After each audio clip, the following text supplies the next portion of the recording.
ಸ್ನೇಹಿತರೆ, ಭಾರತ ಮತ್ತು ಪಾಕಿಸ್ತಾನ ನಡುವಿನ ಯುದ್ಧ ಇನ್ನೇನು ಕ್ಷಣಗಣನೆ ಪ್ರಾರಂಭವಾಗಿದೆ.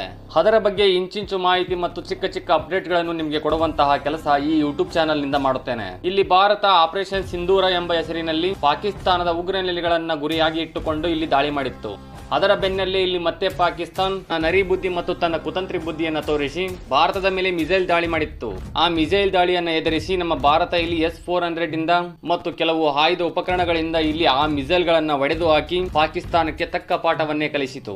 ಆದರೆ ಇಲ್ಲಿ ಪಾಕಿಸ್ತಾನ ದಾಳಿ ಮಾಡಿದ್ದಕ್ಕೆ ಪ್ರತೀಕಾರವಾಗಿ ಇಲ್ಲಿ ನಿನ್ನೆ ರಾತ್ರಿ ಭಾರತ ಪಾಕಿಸ್ತಾನದ ಮೇಲೆ ದಾಳಿ ಮಾಡಿದೆ. ಪಾಕಿಸ್ತಾನದ ದಾಳಿ ಆದ ನಂತರ ಇಲ್ಲಿ ಭಾರತ ಮತ್ತೆ ತಿರುಗೇಟನ್ನ ಕೊಟ್ಟಿದೆ ಪಾಕಿಸ್ತಾನಕ್ಕೆ. ಪಾಕಿಸ್ತಾನದ ಪ್ರಮುಖ ನಗರಗಳಾದಂತಹ ಲಾಹೋರ್ ಆಗಿರಬಹುದು, ಇನ್ನೂ ಅನೇಕ ಪ್ರಮುಖ ನಗರಗಳ ಮೇಲೆ ಇಲ್ಲಿ ದಾಳಿ ಮಾಡಿದೆ. ದಾಳಿ ಮಾಡುವುದಷ್ಟೇ ಅಲ್ಲ, ಆ ನಗರಗಳನ್ನ ಧ್ವಂಸ ಮಾಡಿದೆ ಅಂತ ಹೇಳ್ಬೋದು. ಸ್ನೇಹಿತರೆ, ಇಲ್ಲಿ ಭಾರತ ಪಾಕಿಸ್ತಾನದ ಮೇಲೆ ದಾಳಿ ಮಾಡಿದ ನಂತರ ಪಾಕಿಸ್ತಾನವನ್ನ ಒಡೆದು ಉರುಳಿಸಿದೆ. ಈ ಘಟನೆಯಾದ ಬೆನ್ನಲ್ಲಿಯೇ ದೆಹಲಿಯ ಇಂಡಿಯಾ ಗೇಟ್ ಮತ್ತು ಆಗ್ರಾದ ತಾಜ್ ಮಹಲ್ ಮತ್ತು ಕೆಲವೊಂದಿಷ್ಟು ಅನೇಕ ಪ್ರಮುಖ ಸ್ಥಳಗಳಲ್ಲಿ ಬಿಗಿ ಭದ್ರತೆಯನ್ನು ಹೆಚ್ಚಿಸಲಾಗಿದೆ. ಅದು ಅಲ್ಲದೆ ನಿನ್ನೆ ಧರ್ಮಶಾಲಾದಲ್ಲಿರುವಂತಹ IPL ಮ್ಯಾಚ್ ಸಹಿತ ರದ್ದಾಗಿತ್ತು. ಅಲ್ಲಿರುವಂತಹ ಜನಗಳಿಗೆಲ್ಲ ಸುರಕ್ಷಿತ ಜಾಗಕ್ಕೆ ಹೋಗಿ ಎನ್ನುವ ರೀತಿಯಲ್ಲಿ ಮೈಕ್ನಲ್ಲಿ ಹೇಳಲಾಗಿದೆ.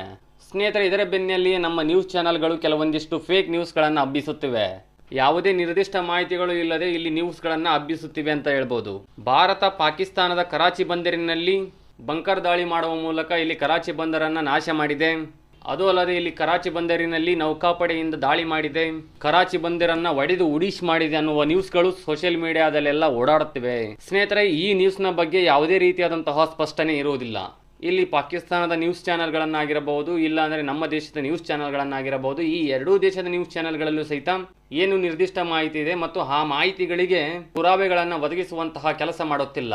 ಅದು ಅಲ್ಲದೆ ನೀವು ನಿನ್ನೆಯಿಂದನೇ ಇಲ್ಲಿ ಕೇಳ್ತಾ ಇರಬಹುದು, ಇಲ್ಲಿ ಪಾಕಿಸ್ತಾನದ ಪ್ರಧಾನಿಯ ಮನೆಯ ದೂರದಿಂದ ಕೇವಲ 20 ಕಿಲೋಮೀಟರ್ನಲ್ಲಿ ಪಾಕಿಸ್ತಾನದ ಪ್ರಧಾನಿ ಬಚಾವಾಗಿದ್ದಾನೆ ಮತ್ತು ಪಾಕಿಸ್ತಾನದ ಪ್ರಧಾನಿ ಎದರಿ ಸೌದಿಗೆ ಓಡಿ ಹೋಗಿದ್ದಾನೆ ಎಂಬ ಮಾಹಿತಿಗಳು ಹೆಚ್ಚಾಗಿ ಕೇಳಿ ಬರುತ್ತವೆ. ಸ್ನೇಹಿತರೆ, ಇದರ ಬಗ್ಗೆಯೂ ಸಹಿತ ಯಾವುದೇ ರೀತಿಯಾದಂತಹ ಸ್ಪಷ್ಟನೆ ಇರುವುದಿಲ್ಲ. ಸ್ನೇಹಿತರೆ, ಈ ಎಲ್ಲಾ ಮಾಹಿತಿಗಳ ಜೊತೆಗೆ ಇನ್ನೊಂದು ಮುಖ್ಯವಾದಂತಹ ಮಾಹಿತಿ ಏನೆಂದ್ರೆ, ಪಾಕಿಸ್ತಾನದ ಸೈನ್ಯದ ಮುಖ್ಯಸ್ಥನನ್ನು ತೆಗೆದು ಪಾಕಿಸ್ತಾನದ ಸೈನ್ಯಕ್ಕೆ ಇನ್ನೊಬ್ಬ ಸೈನ್ಯ ಮುಖ್ಯಸ್ಥ ಬಂದಿದ್ದಾನೆ, ಸೈನ್ಯದ ಮುಖ್ಯಸ್ಥನನ್ನು ತಂದಿದ್ದಾರೆ ಎಂಬ ಮಾಹಿತಿಗಳು ಸಹಿತ ಹೆಚ್ಚಾಗಿ ಕೇಳಿ ಬರುತ್ತಿವೆ.